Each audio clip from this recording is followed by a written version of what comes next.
भगवान मुझे भवसागर से पार करें। फलश्रुति में गरुड़ जी भगवान से जानकारी लेते हैं।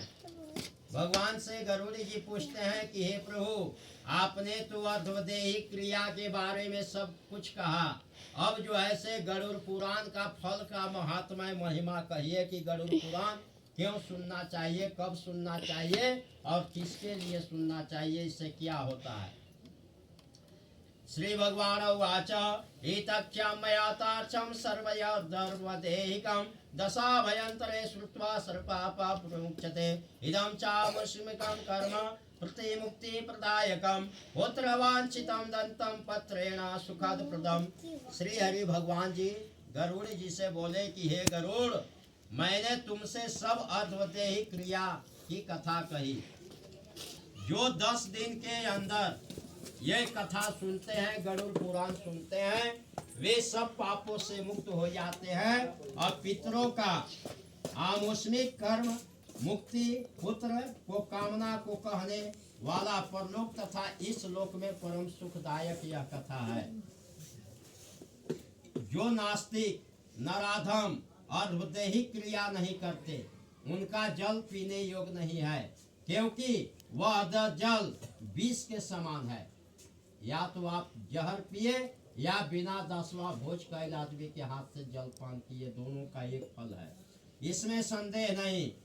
गरुड़ पुराण सुनने से देवता, प्रेत, पितर उसको घर की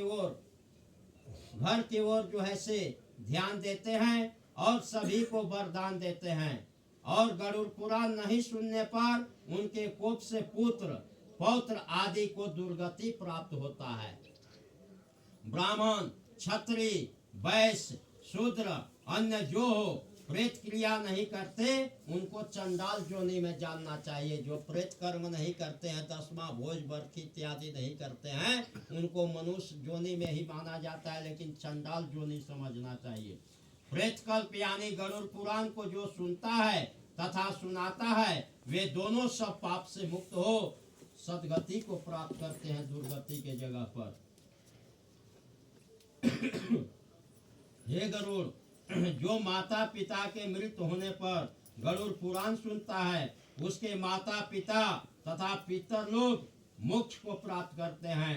वह आवागमन के चक्र से मुक्त हो जाते हैं, पुत्र संतति वाला होता है।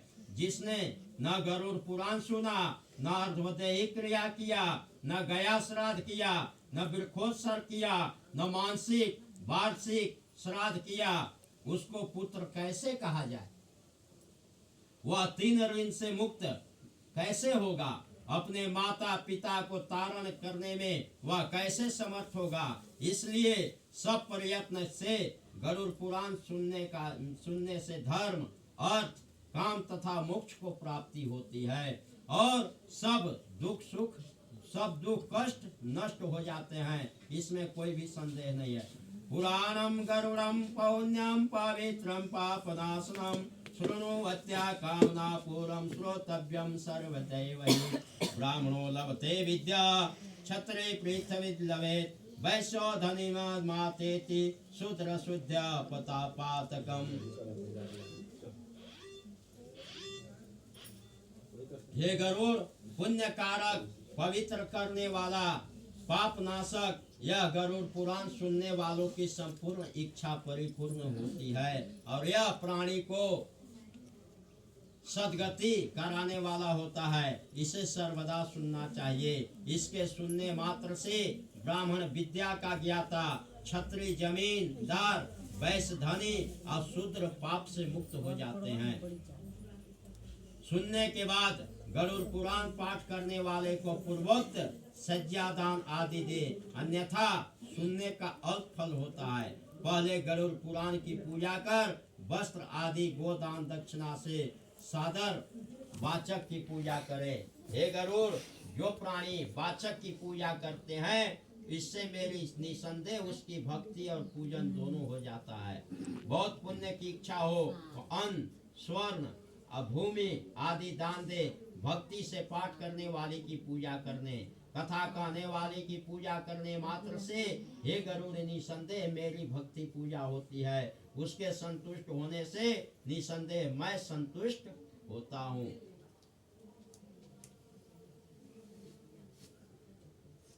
इति श्री गरुड़ पुराणे शारद्वारे फलश्रुति नाम अध्यात्मक प्रेक्षवली श्री हरि विष्णु भगवान की जय। देखिए, जो प्राणी का सिंह द्वारा मृत्यु हो जाए उसको कल्याणार्थ सांतर ब्राह्मण की कन्या के विवाह करा देने से जो है से निवृत्ति होती है।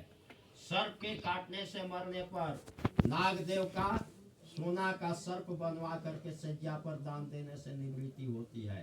हाथी के द्वारा मरने पर 4 मिसिक प्रमाण स्वर्ण का हाथी दान करने से जो है से उसकी निवृत्ति होती है।